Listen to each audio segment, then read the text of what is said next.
ओम शांति। आज के 30 मे 2026 बाबार अमूल्य महावाक्य आमरा शुनब।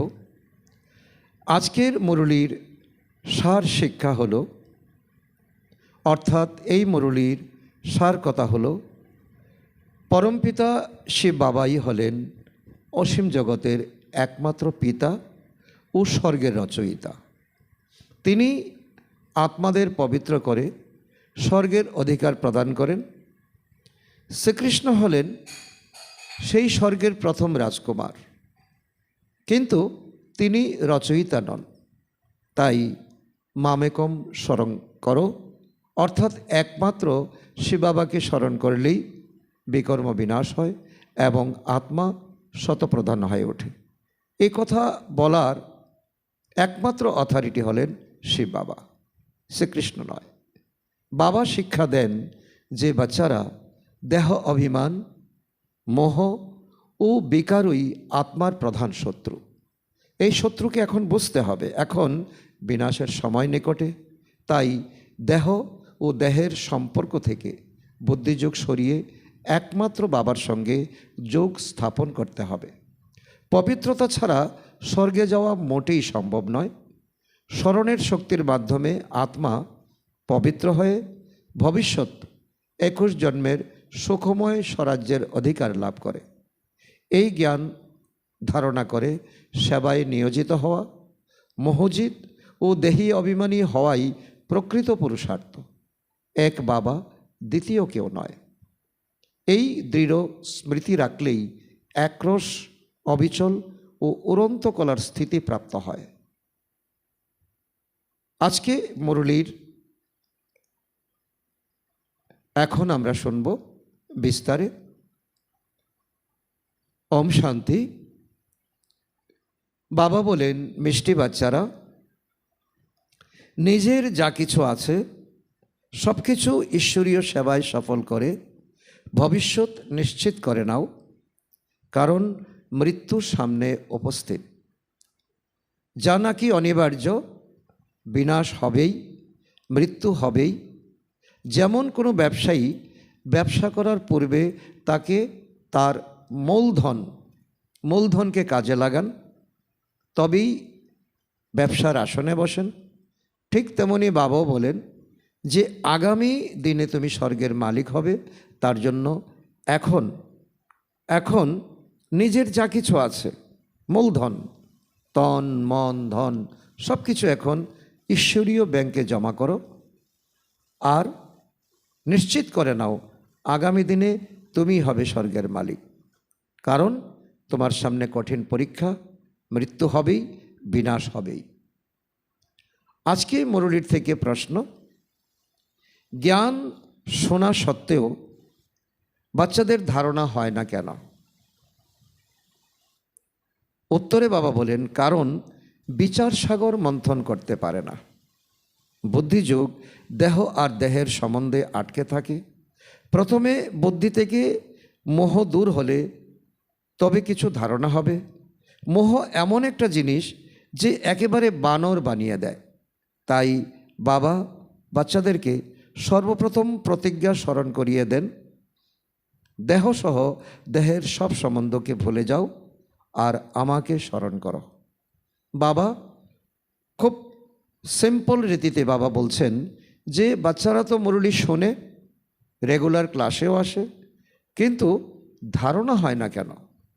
কারণ বাবা উদাহরণ দিয়ে বলেছেন তাদের অবস্থা হলো সেই বানরের মতো। বানরের সন্তান মরে গেলেও সে তাকে বুকে আগলে রাখে। সে ভাবে সে বোধহয় এই মাত্র বেঁচে উঠবে, এই আশায় যতক্ষণ না পর্যন্ত তার বাচ্চা যাকে সে মোহ থেকে বুকে জড়িয়ে রেখেছে তার থেকে দুর্গন্ধ বেরোয় ততক্ষণ পর্যন্ত তাকে আঁকড়েই ধরে রাখে। তেমনি বাবা বলছেন এখন বাচ্চারা আমরা মুরলি কিন্তু শুনি, বিচার সাগর মন্থন করি না। কারণ আমরা আমাদের চারিপাশে যা কিছু আমার তন মন ধন যা কিছু আছে তার সঙ্গে মোহ এমনভাবে জড়িয়ে গেছে যেন বাদরের মতো। তাই বাবা আমাদের প্রতিজ্ঞা করাচ্ছেন যে ভুলে যাও, ভুলে যাও, এই ধন সম্পত্তি একদিন অন্য কারো ছিল, আজকে তোমার হয়েছে, আবার কালকে অন্য কারো হয়ে যাবে। তাই এগুলো থেকে মোহ ত্যাগ করে, বুদ্ধিযুগ ত্যাগ করে শুধু আমাকে স্মরণ করো। এই কথাটার গভীরতা, তাৎপর্য এতটাই, বাবা বলছেন যে দুনিয়ার সব কিছু তুচ্ছ, এই কথাটার গভীরতা এতটাই উচ্চ।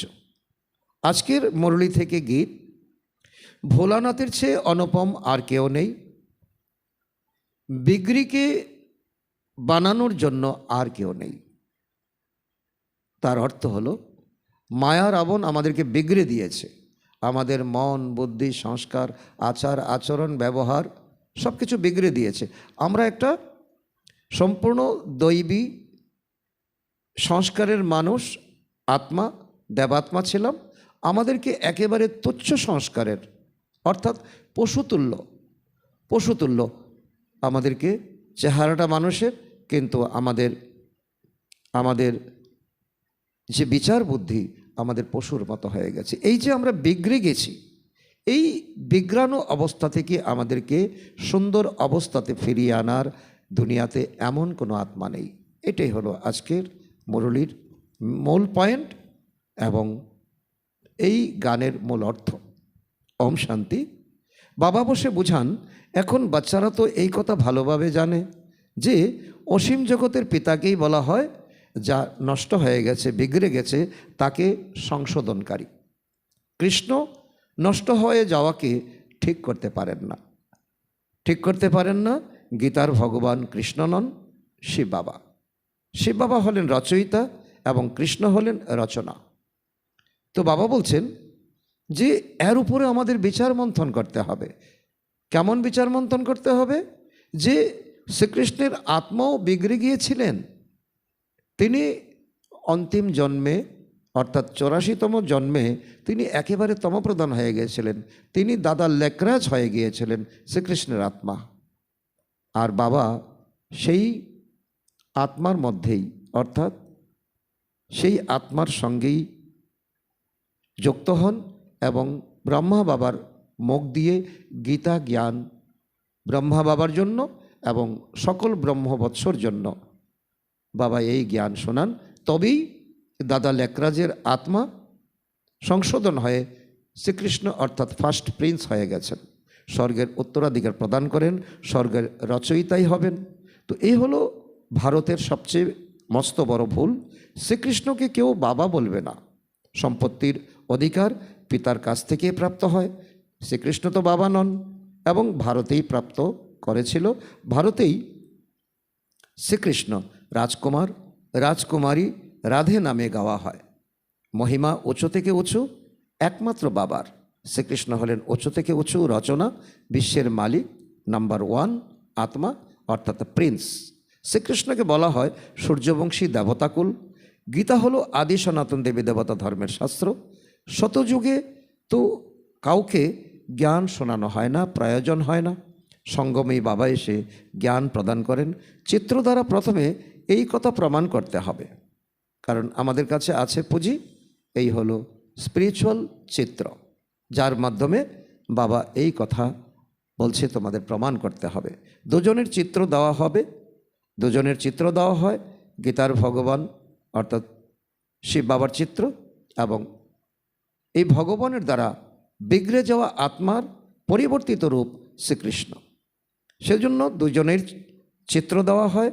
গীতার ভগবান ইনি হলেন রচয়িতা, পুনর্জন্ম আসেন না। শ্রীকৃষ্ণ নয়, শ্রীকৃষ্ণ তো ভগবান নয়, শ্রীকৃষ্ণ তো রচনা।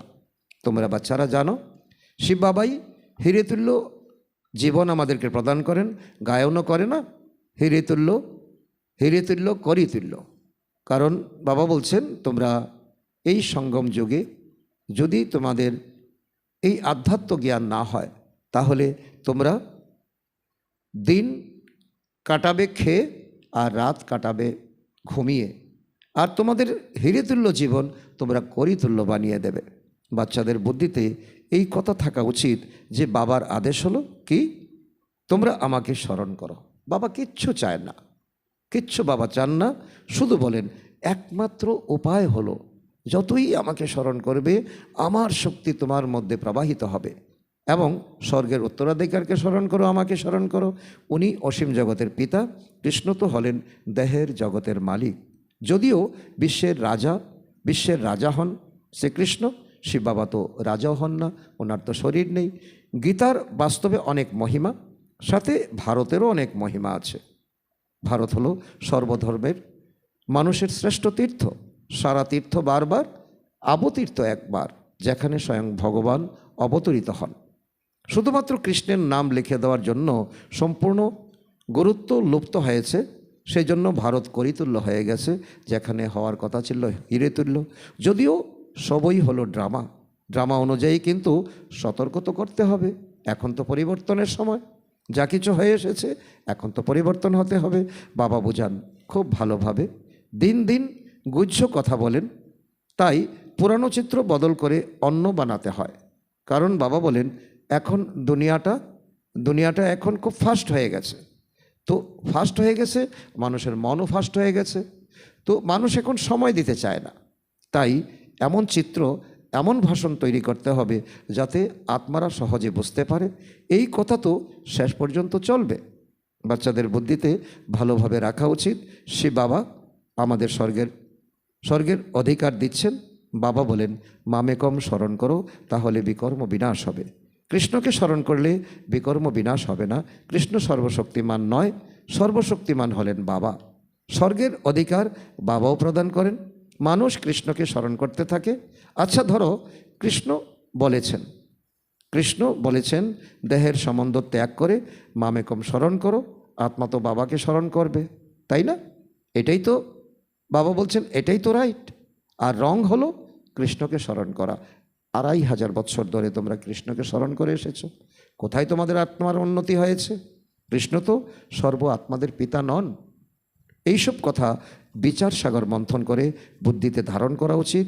কেউ মোহর বন্ধনে আবদ্ধ হয়ে ধারণ করতে পারে না। বাদরের মহিমা, বাদবের উদাহরণ বাবা দিয়েছেন, তোমরা গানও গেয়েছো। অন্য সব সঙ্গ ত্যাগ করে বাবা তোমার সঙ্গে যুক্ত থাকবো। কারণ দুনিয়াটা ঘুরে দেখেছি, স্বার্থপর দুনিয়া। আমার তো এক, দ্বিতীয় কেউ নয়।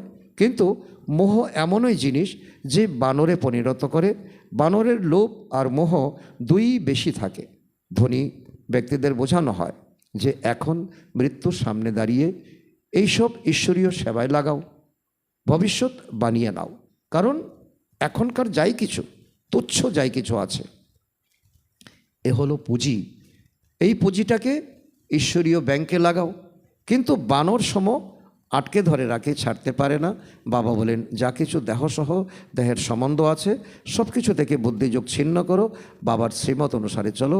তোমরা বলো এই ধন সন্তান ইত্যাদি তো সব ঈশ্বর দিয়েছেন, এখন তিনি নিজে এসেছেন, বলছেন তোমাদের এই ধন সম্পদ ইত্যাদি সব শেষ হয়ে যাবে। কাদের তো এখন তো সকল কিছু ধুলোয় মিশে যাবে, ভূমিকম্প ইত্যাদি হবে, এইসব শেষ হয়ে যাবে। বিমান দুর্ঘটনাগ্রস্ত হলে আগুন লাগলে সবচেয়ে প্রথমে কি হয়? চোর ঢুকে যায়। যতক্ষণ না পুলিশ আসে তখন চোর কি করে? কারো সর্বনাশ আর কারো পৌষমাস। চোর এসে যাদের মিত্র সম্বন্ধী মারা গেছে, আত্মীয় পরিজন মারা গেছে, চোরের বিবেক পর্যন্ত নেই, সে এসেছে চুরি করে ধন লুট করতে। তাই বাবা বোঝান বাচ্চারা দেহদারির প্রতি মোহ ত্যাগ করা উচিত, মোহজিৎ হতে হবে।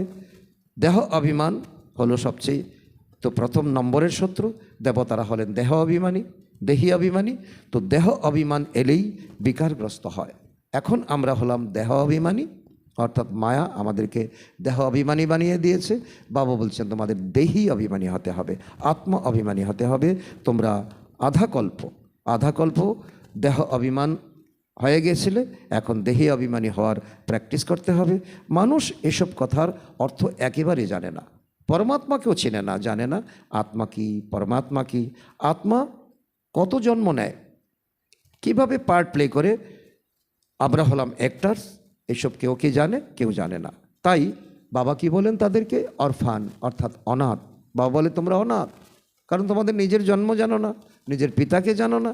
কি করলে তোমাদের সর্বোচ্চ শ্রেষ্ঠ স্থিতি, শ্রেষ্ঠ অবস্থা তোমাদের প্রাপ্ত হয় তোমরা কি জানো? তারা তো বলে দেয় আত্মা জ্যোতিতে বিলীন হয়ে যায়, কিন্তু আত্মা তো অবিনাশী, আত্মায় 84 জন্মের পার্ট ভরা আছে। বলা হয় আত্মা হলো স্টার, তবুও বুঝে না। আত্মাই পরমাত্মা বলে দেয়, বাবাকে একেবারে জানে না। আত্মার উদ্দেশ্যে বলা হয় ভ্রুকুটির মধ্যে জ্বলজ্বল করে অজব, অর্থাৎ অজব নক্ষত্র। পরমাত্মার উদ্দেশ্যে কিছু বলে না, জানে না, তবেই তো বলে না। তাকে পরম আত্মা বলা হয়। তিনিও পরম ধামে বাস করেন, আত্মা পরম ধামে বাস করে। তিনি হলেন বিন্দুস্বরূপ, শুধুমাত্র পুনর্জন্মরহিত। আত্মারা পুনর্জন্ম আসে, পরমাত্মার জন্য বলা হয় জ্ঞানের সাগর, আনন্দের সাগর, পবিত্রতার সাগর। আর বাবা বলেন তোমরা পুনর্জন্মে আসো, পরমাত্মা পুনর্জন্মে আসে না। আর তোমাদের আত্মার যত গুণ শক্তি, তা পরমাত্মা হলেন সাগর। তোমাদের যা কিছু চাই, আর উনি হলেন সাগর।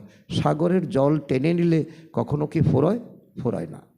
দেবতাদের এই স্বর্গের অধিকার কে দিয়েছিলেন? কে দিয়েছেন? বাবা বলছেন নিজেকে জিজ্ঞাসা করো, তো উত্তর কি আসবে? বাবা দিয়েছেন, সর্বগুণ সম্পন্ন, ষোলকলা সম্পন্ন। তো এই দেবতাদের মতো আর কেউ তো নেই। দেবতাদের এই স্বর্গের অধিকার কিভাবে প্রাপ্ত হয় কেউ কি জানে? জানে না। বাবা স্বয়ং এসে বোঝান, তাকে জ্ঞানের সাগর বলা হয়। এই সময় এসে তিনি জ্ঞান প্রদান করেন, যা পরে লুপ্ত হয়ে যায়। তারপর দ্বাপর থেকে শুরু হয় ভক্তি, আর ভক্তিকে ফিলোসফি বলা হয়, ভক্তিকে জ্ঞান বলা যাবে না। জ্ঞানের দ্বারা তো সদ্গতি হয়, ঠিক না? ভক্তির দ্বারা তো সদ্গতি হবে না। যখন দুর্গতি হবে তখন সকলের সদ্গতিদাতা জ্ঞানের সাগর আসবেন, এসে ব্রহ্মার শরীরে প্রবেশ করবেন। বাবা এসে জ্ঞানের স্নান করান বাচ্চাদেরকে, আত্মাদেরকে। তারা তো জলের স্নান করায়, গঙ্গায় নিয়ে যায়, যার দ্বারা সদ্গতি হয় না। এইসব কথা ধারণ করা উচিত। মুখ্য যে ভালো ভালো চিত্র আছে সেসব বড় সাইজের হওয়া উচিত, যাতে যে কেউ ভালোভাবে বুঝতে পারে, লেখাও যেন স্পষ্ট হয়। চিত্রকারদের এইসব বুদ্ধিতে রাখা দরকার। সকলকে নিমন্ত্রণ দিয়ে ডাকবে যে এসে পরমপিতা পরমাত্মার পরিচয় নাও এবং ভবিষ্যৎ 21 জন্মের জন্য বাবার কাছে স্বর্গের অধিকার প্রাপ্ত করো। ভাই বোনেরা, পারলৌকিক পিতার কাছে অসীম সুখের স্বরাজ্য কিভাবে প্রাপ্ত হয় সেসব এসে বুঝো। অসীম জগতের পিতার কাছে স্বর্গের অধিকার প্রাপ্ত করা শেখো। এতে ভয়ের কিছু কথা নেই। আহ্বান করেছ, হে পতিত পাবন এসো। বাবাও বলেন কাম বিকার হলো মহাশত্রু। পবিত্র দুনিয়া যেতে হলে পবিত্র অবশ্যই হতে হবে। এটাই হলো মূল কথা, এটাই হলো গীতার মূল পয়েন্ট। পতিত তাদের বলা হয় যারা বিকারের দ্বারা জন্ম নেয়। দ্বাপর যুগ থেকে তো সকলেই ভোগ বলে, অর্থাৎ বিকারের দ্বারা জন্ম নিয়ে এসেছে। সত্যযুগ ত্রেতায় বিষ থাকে না, তার নাম বলা হয় সম্পূর্ণ নির্বিকারী দুনিয়া। বিকারের নাম চিহ্ন থাকবে না। তাহলে তোমরা এই প্রশ্ন কেন জিজ্ঞাসা করো যে সন্তান জন্ম কিভাবে হবে?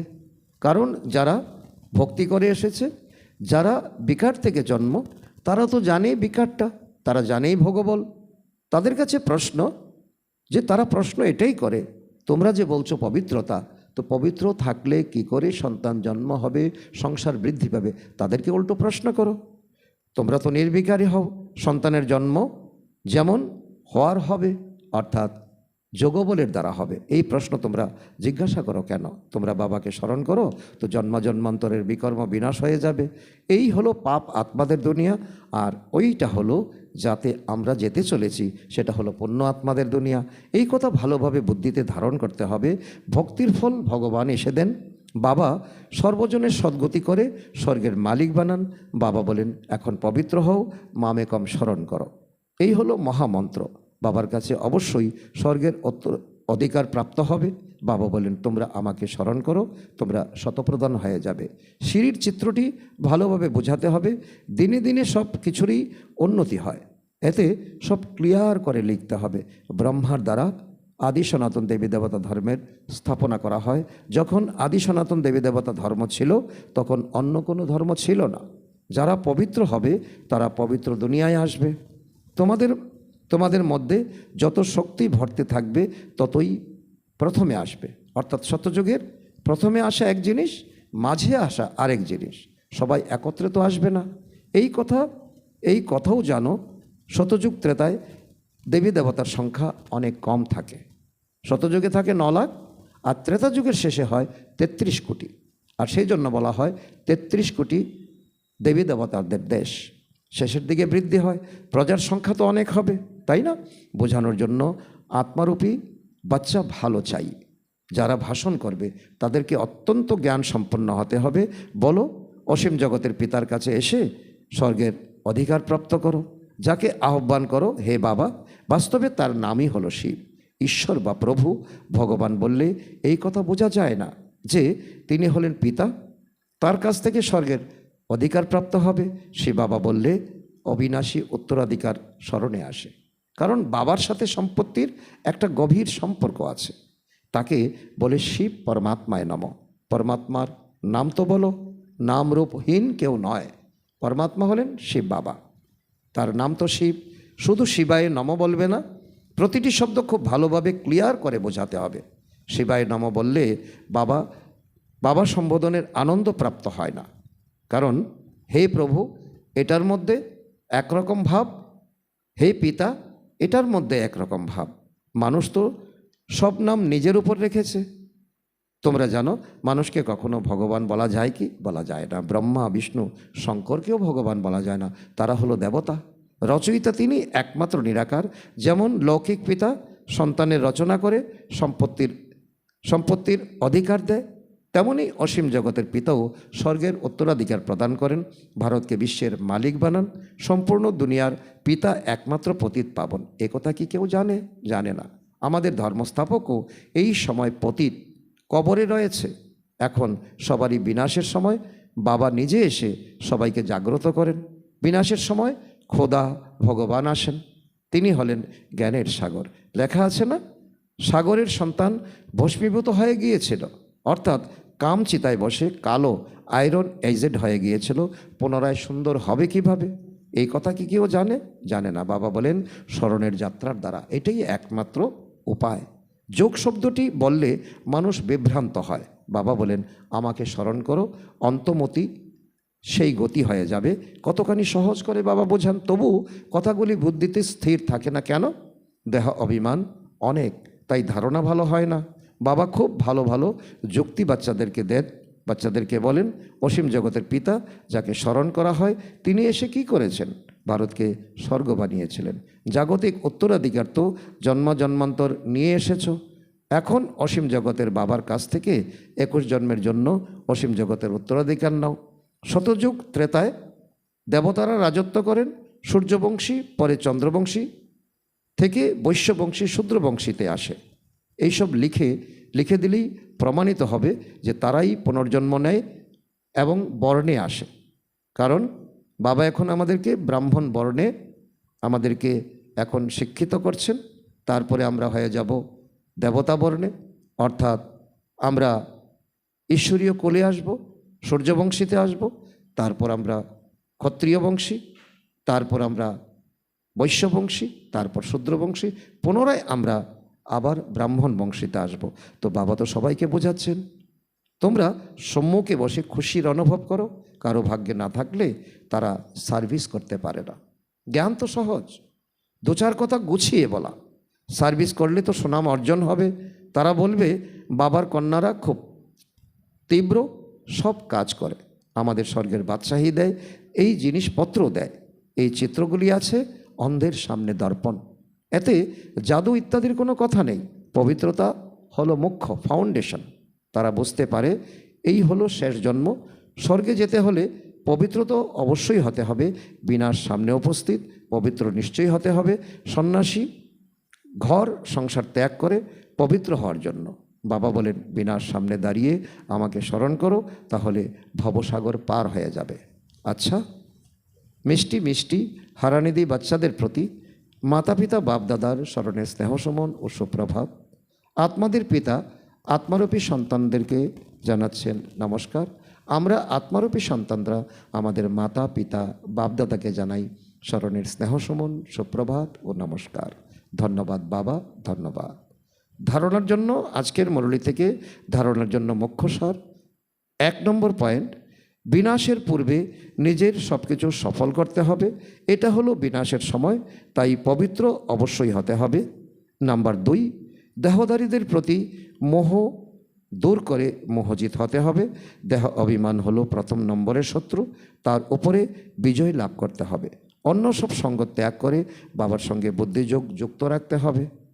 আজকে বাপদাদার মধুর বরদান আমাদের বাচ্চাদের প্রতি, স্মরণের মন্ত্রের দ্বারা সংকল্প আর কর্মে অবিনাশী সিদ্ধি প্রাপ্তকারী সিদ্ধিস্বরূপ ভব। তার অর্থ হলো, বাচ্চারা তোমরা হলে অলমাইটি গভর্নমেন্টের মেসেঞ্জার। সেজন্য কারুর সাথে ডিসকাস করে তোমাদের মাইন্ড ডিস্টার্ব করবে না। স্মরণের মন্ত্র ইউজ করবে। যেমন কেউ বাণীর দ্বারা বা অন্য কোনো পদ্ধতির দ্বারা বশ হয় না, তখন মন্ত্র যন্ত্র করে তোমাদের কাছে আত্মিক দৃষ্টির নেত্র আর মনমনাভবর মন্ত্র আছে, যার দ্বারা নিজেদের সংকল্পগুলিকে সিদ্ধ করে সিদ্ধিস্বরূপ হতে পারবে। আজকের স্লোগান, অ্যাকশান কনসাসের পরিবর্তে সোল কনসাস হও।